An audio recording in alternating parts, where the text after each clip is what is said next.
Andrew McCarthy, thanks for sitting down, man. Super appreciate it. It's great to see you. Good to be with you. I guess first off, congratulations on your new book, Who Needs Friends? It's part road trip journal and part exploration of the state of male friendship in America.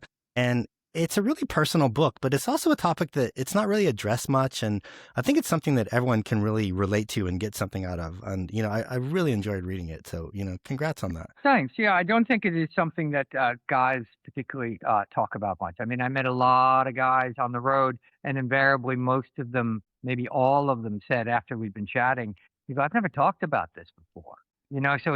So it was really interesting that because I would approach random people. I was just in a gas station or in a restaurant or in a hotel lobby, and I'd just say, "Would you talk to me about your friends?" And they, Yeah. looked at me like I was nuts. Then nobody said no, and it was interesting. So. Yeah, I think it is a topic that, anyway, it was something I was interested in. And then as I started talking, guys, it really seemed like it was something worth discussing. We'll get into some of those responses in a minute, but I mean, first off, you claim over 10,000 miles across the US by yourself working on this project.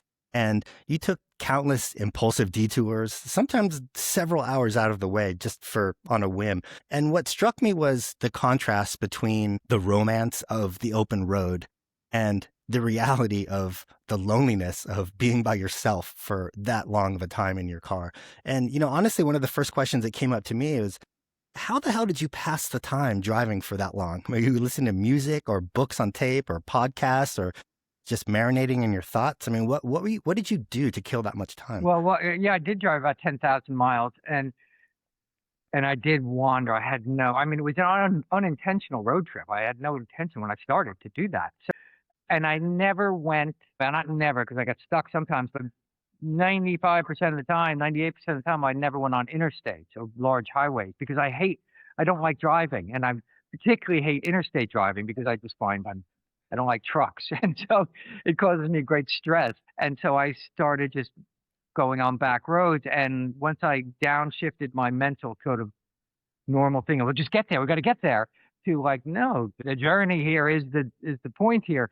And I'd started to discover America in a way I'd never discovered America. It turned to be a fantastic thing to go on these little 2-lane roads all the way across the country. But yeah, so I did listen to a lot of audio books. I think I got into a whole Joseph Conrad jag there, which is a great kind of company. A lot of times hours would pass sometimes where I was just in my own head. Yeah. So sometimes I was talking to my friends on the phone. Now driving now, you're not as isolated as you used to be, except out in the West. There were a lot of places where there was no service, and I was way out there. And it took me a while. It took me about 6 weeks. It wasn't so much, I didn't drive any more than like 4 hours a day, generally, 4 or 5 hours a day max. And if I feel an Okay. impulse to go somewhere, I just turned and went. You know what I mean? It was all very improvisational. And I never made any plans or any, reservations or anything like that. It just sort of opened myself to letting it evolve. I knew I was going to see my friend in Wyoming, and I'm in Texas now. Well, now I just got to figure out how to get there. You know what I mean? So, I mean, I think for a lot of people, your name is immediately tied to a handful of these iconic 80s films, whether it's Less Than Zero or Pretty in Pink. But what I found fascinating is that, you've built this entirely different body of work. I mean, most people may not know this, but you're a 4-time New York Times bestselling author. You've been editor-at-large of National Geographic Travel. And when I read this book, what struck me was like how little your acting career really comes up in this book. I mean, it really has very little to do with fame or Hollywood. When you first became a published writer, were there a lot of skeptics from within the literary community being like, oh, the guy from Weekend at Bernie's wants to be a serious writer now? I mean, did it take you time to feel validated and comfortable in your new role as a writer? What was that experience like? That's a good question. Well, when I started travel writing, travel, how long's a piece of string here? How much do I back up? But travel changed my life. I started traveling after my blush of fame in sort of the 80s and stuff, and my life sort of started to become my own in a certain way. I started traveling the world, and I realized, and that changed my place in the world. And so then I started writing about travel. And when I started, I knew exactly what you were. I thought I'd be received exactly like you just said. Oh, the guy from Pretty in Pink thinks he's a writer now. Great. So I would approach editors by email, and I would just say, my name's Andrew McCarthy, and I wouldn't tell them anything of my thing. And so I would pitch them, and I did my homework and due diligence. So like, this kind of magazine does this kind of stuff. And I was really good at pitching to different outlets. And I knew by the time I was outed which I would be at a certain point for being the guy in Pretty in Pink. I wanted to have written for the New York Times, National Geographic, The Atlantic. So they go, oh, he thinks oh, really? For those? So that's what happened in my travel world. So in the travel world, I gained respect for having written for all these really good outlets before I was outed for being the Brat Pack dude. And then it just evolved into books. And so I've come to realize too that I don't really care. If somebody's one of good, and we all do it, we all prejudge or think we know one thing about someone, and we think I know what that person, and we all do it all the time. I do it all the time. It's been happening to me for 40 years, and I always hated it because early on in my career I was stigmatized for being in the Brat Pack, which we hated, and which is for the time I've come to realize is an extraordinary blessing. But it took me a long time to get there. But even having it was done to me, and I do it to people all the time. You think you like say one thing, and you think you know what they are. And it's just never the truth about a person. Because the long-winded answer is, sure, people still do that but I don't. It's none of my business. I don't care. There's nothing I can do that would ever change their opinion. And it often really has much more to do with them than me. Yeah. But Well, this it book seems has nothing to do with my acting. it seems like, acting is such a high profile and public endeavor. And one of the themes that you explore in this book, and one of the traits that you're pretty candid about, is your tendency sometimes to withdraw and to lean into isolation. And, writing as opposed to acting seems like it's inherently solitary. I mean, you're alone for long stretches, sitting with just your thoughts at a keyboard. I mean, that's a big contrast from being a screen actor. And did you find something really liberating about that transition? I think it suits my temperament much more. But I haven't acted that much. I'm doing a play right now, but I haven't done the play in 20 years, and I haven't acted that much. I directed a lot of television, and then I was doing the writing and stuff. So it's all kind of the same to me, in the sense that I just like to make stuff. I feel lucky that I get to make something. And with writing, you don't have to wait for somebody to give me permission to do it. So I like that aspect of it a lot. And it suits. I wasn't temperamentally suited for fame or public success particularly. And I also realized very early on that there's no intrinsic value in fame. And it's not going to make me a better person. I like the trappings of it because everybody wants to feel special and get what you want when you want it. And none of those things are particularly conducive to, making you a better version of yourself. I like being successful enough that I get to do the next thing that I want to do. Yeah. You wrote a lot of really vivid descriptions in your book about these small dying towns and these abandoned landscapes. And you kind of used them as a metaphor for the decaying state of the male friendship. And, on one hand, this book paints a kind of sad, almost cynical picture of the American male psyche, men who struggle to express vulnerability and connect emotionally with other men.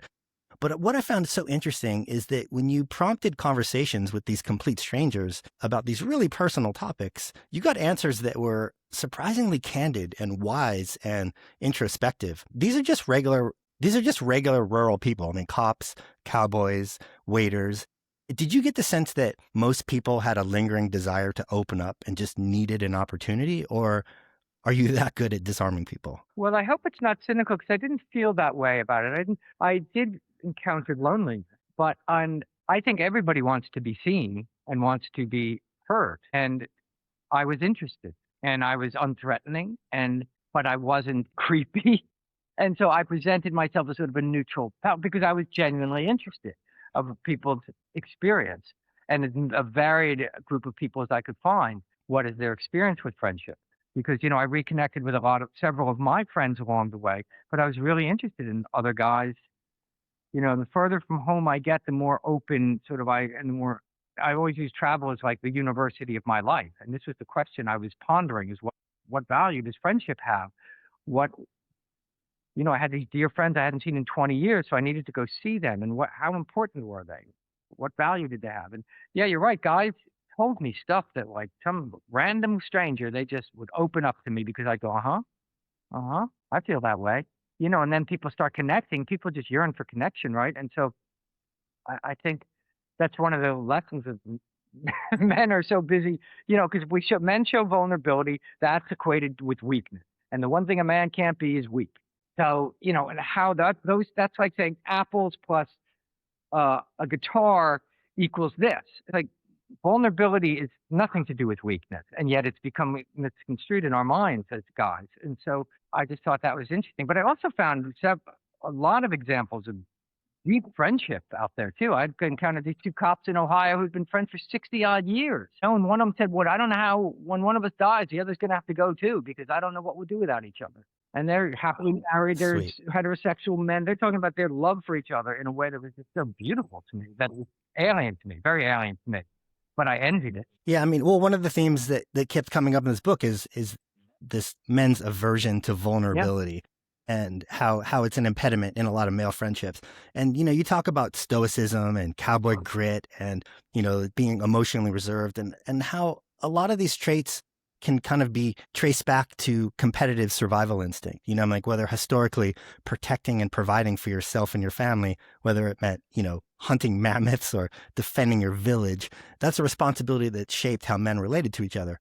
But in a civilized society, the need to protect and to provide is mostly become a financial one. Like making money, achieving success. And so you'd think that maybe in a modern context, the guys who've quote unquote made it materially would have the most evolved friendships, but that doesn't seem to be the case. I mean, why do you think vulnerability still reads as weakness, even when the survival stakes are so different? Well, that's a really interesting point. And it probably talks a lot to how money really has nothing to do with success or connection. And yet we place values on money that it can't. But it does give a sense of security in terms of being able to provide for your family. Well, that is the one common thing that every male I talked to and asked said, the burden of providing, because that was forefront in their minds all the time. And it defined their relationship to themselves and their consequently then how they interacted with the world. Those who felt they were providing in a solid way were more relaxed and open and less defensive and less angry and less isolated. But this, that is a notion that we carry as men that we need to provide. That is how I keep score and how successful I am. And I think that's a huge, and it's a separating thing between men and women. I think my wife can understand me when I say that in theory and go, yeah, okay, but but my wife, like I mentioned in the book, is wildly capable and more capable than me in many, many ways. And yet she doesn't feel that same thing that I do.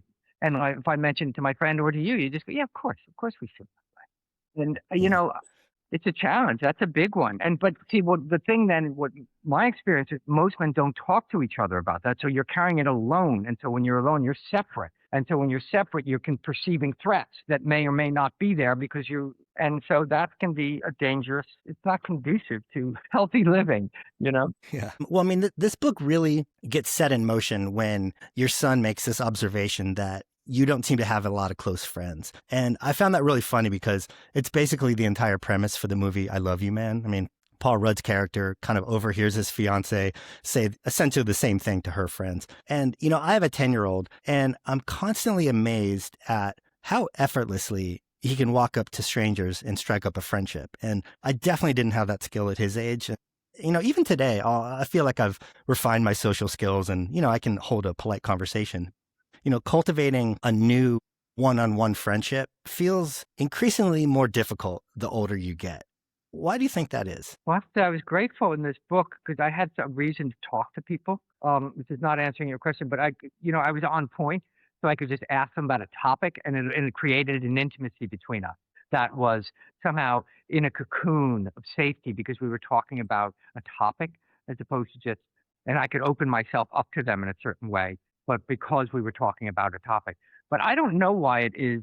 And I don't know that I experience it as more difficult as I get older, or I just am more selective in certain ways. Because I've created some really lovely friendships as I've gotten older, but I care less about what other people think about me.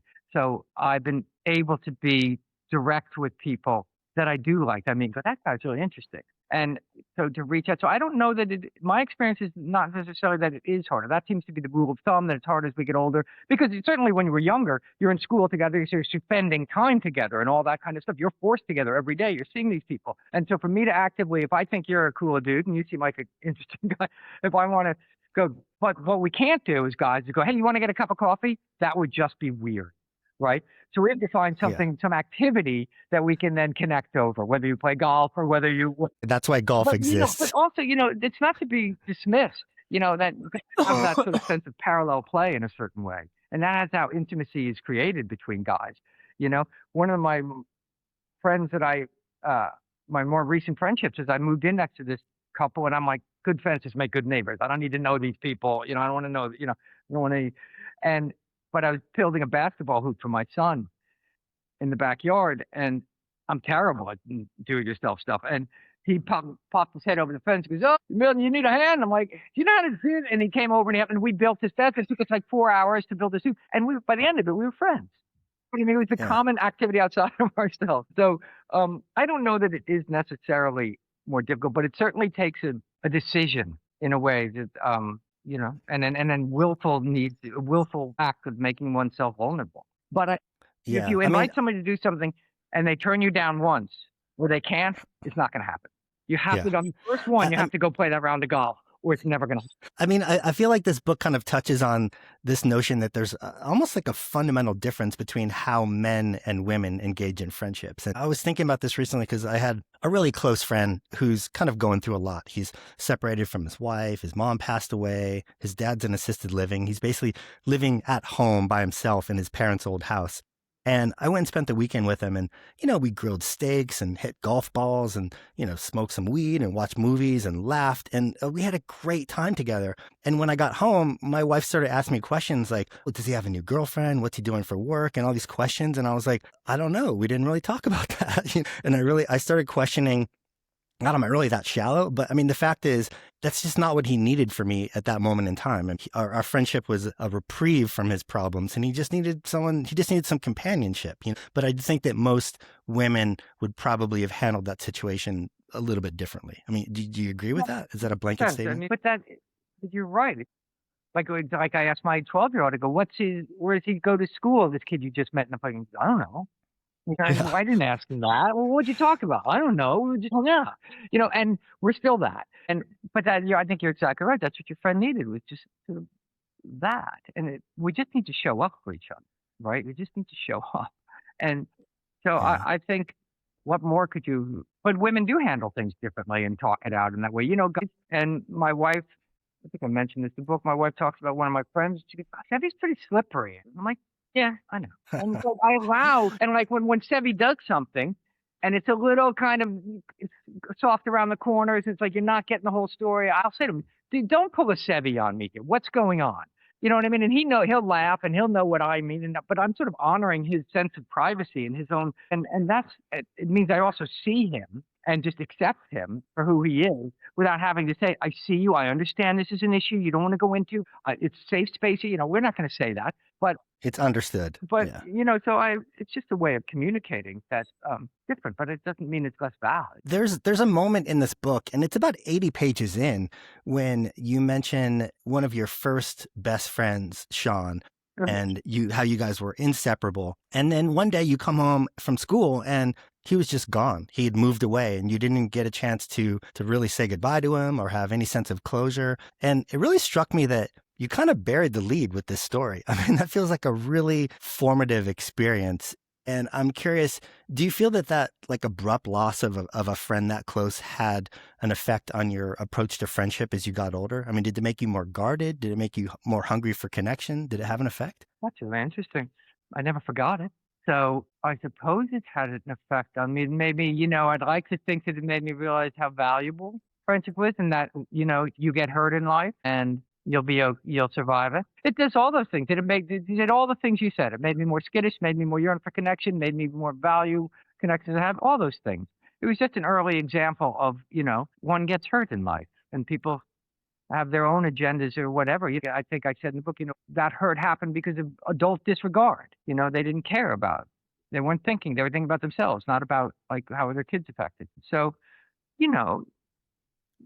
as you go through, what's that Joseph Campbell on, as you go through life, pigeons will shit on you. Don't bother to wipe it off. It's like, this is what happens. You're going to get hurt. And the problem with flies is when we get hurt, we just didn't harden up, and then that's just not in our best interest. So yeah, you're going to get hurt. This is life. You did another project that I really loved. It deals kind of tangentially with friendships, but in a different way. You directed a film about your experience being part of the Brat Pack. And, for my generation, those movies really shaped how we thought about identity and alienation and kind of really gave us insight of what friendship could look like on screen. But for some of the younger listeners who might not be as familiar, can you just explain real quick, like what the Brat Pack was and why you felt compelled to make a film about your experience being part of it? Well, sure. In the 80s, culture changed and movies changed. The Hollywood studios realized that kids went to see movies 5, 6, 7 times. Grown-ups went once. Oh my God, let's make movies for kids. And so that's what happened overnight. It's hard to imagine now because movies now have never changed from that adolescent mentality. But before that, movies were adult entertainment, really. But once movies became to be about kids, and then John Hughes came along and honored young people and honored their emotions as valid and real and true and important and not just stupid sort of stuff. And then the younger generation took, and I was a group of forefront of actors at that moment who was coming of age that got to be in those movies, and a certain generation, your generation, just took us to heart and have carried us ever since. So if someone of that generation will come up to me now and they'll look at me and they'll start talking about, oh my God, the Breakfast of Pretty in Pink, these movies, and their eyes will glaze over, and I'll realize very quickly they're not talking to me anymore. They're talking to their own youth, and I'm the Yeah. avatar of that youth. And because it's a wondrous moment when you're young and you're late teens, early 20s, when you're just cusping into life and your life is a blank slate to be written upon and your world is beginning. And it's a wonder. It's like a dawn. It's like for that 5 minutes when the sky is florid red, it's just, oh my God, it's so beautiful and it's so attractive. That's what we captured in those movies. So, and that cast a long shadow over then a writer came along who was a little bit who was also of the same generation, who was a little bit jealous of our success and wrote a very pejorative negative article called The Brat Pack about these young actors. And Hollywood, being Hollywood, resented these young actors because suddenly all these grown-ups were out of work because of new kids now. And so when somebody came along and said that we were brats, they went, yeah, see? And so the Brat Pack label became very negative and pejorative inside the movie business. For the outside world, it was just a wonderful label. We represented all the things I was just talking about. But for inside the industry, it became a very negative thing. And so it affected our careers adversely for a time. And then, like I say, over a long time, I came to realize, it's probably the greatest professional blessing of my life. Had the Brat Pack name not existed, I'd be a guy who was in some rando 80s movies. As it is now, I'm part of this iconic movement that happened, and so I had not seen any of those actors in 30 odd years. And I just thought, and I wrote a memoir about that time called Brat. And as I finished the book, I realized, wow, now I know what it meant to me. And I realized I am the avatar of youth for a certain and I wonder what my fellow Brat Packers feel, because I hadn't talked to any of them in 30 odd years. And so I went out and dug them up. And that's what the documentary is about. I mean, it seemed like the documentary really feels like an attempt to kind of make peace with the label that some of you guys seem to really deeply resent at the time. I mean, the actors, I got the sense that they felt the term was, it was reductive and it kind of flattened this group of serious young actors into almost like a caricature. But the irony is, I don't think the general public thought of it as an insult. I mean, I don't think... Absolutely not. Yeah. No, the public. It didn't feel especially mean-spirited or dismissive. I mean, and looking back on that now, do you feel like there is like a real disconnect between how the label affected you guys versus how it was perceived culturally? I mean, did revisiting that chapter change your understanding of that experience? Well, writing the book made me realize that culturally it was a beautiful thing. And like I said, that's the term always is, the avatars of youth for that generation. So, and then the movie, what I found interesting about making the movie of it was how much affection we all seem to have for each other now, which wasn't the case when we were young. Despite that we were labeled this group, we weren't really friends. We were young, scared, competitive. There's only so many pieces of the pie, and, we each need a piece. So now so much time had gone past that it's all water over the dam, and it didn't matter, of course. So, and we were all members of this club we didn't ask to join. And so I could just look at Ali Sheedy and just go, oh, hello, Ali, and know her.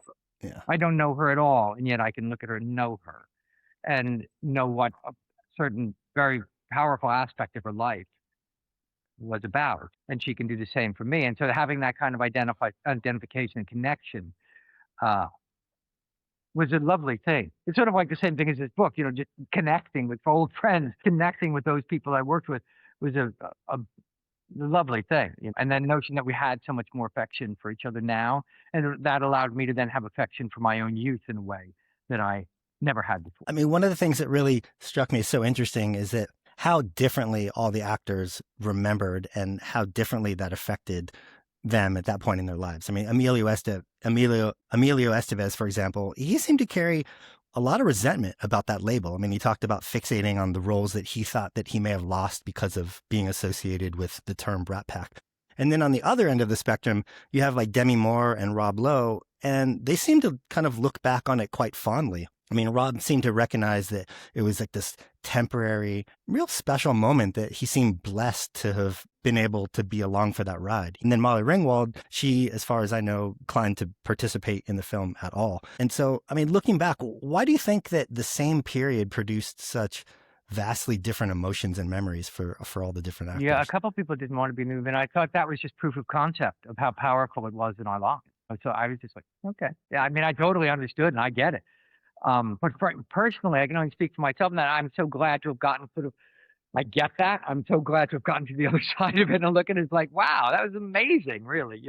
But it just speaks to where people are in their lives, I guess, and we all experience the same, we can all experience the same events differently. That's what makes us who we are. But well, as someone who grew up in Carpinteria, I was very thrilled to see that you stopped to get a cheeseburger at the Spot on your way to interview Rob Lowe.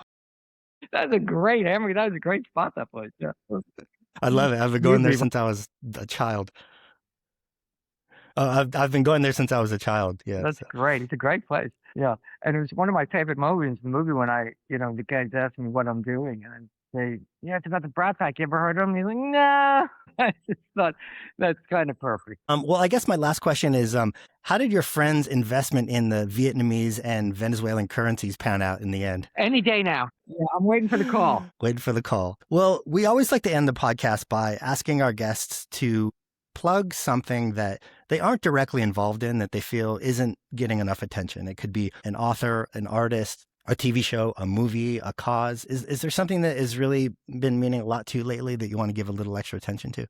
There's a Canadian writer from Cape Breton, Nova Scotia called Alistair MacLeod, who I was recently reading.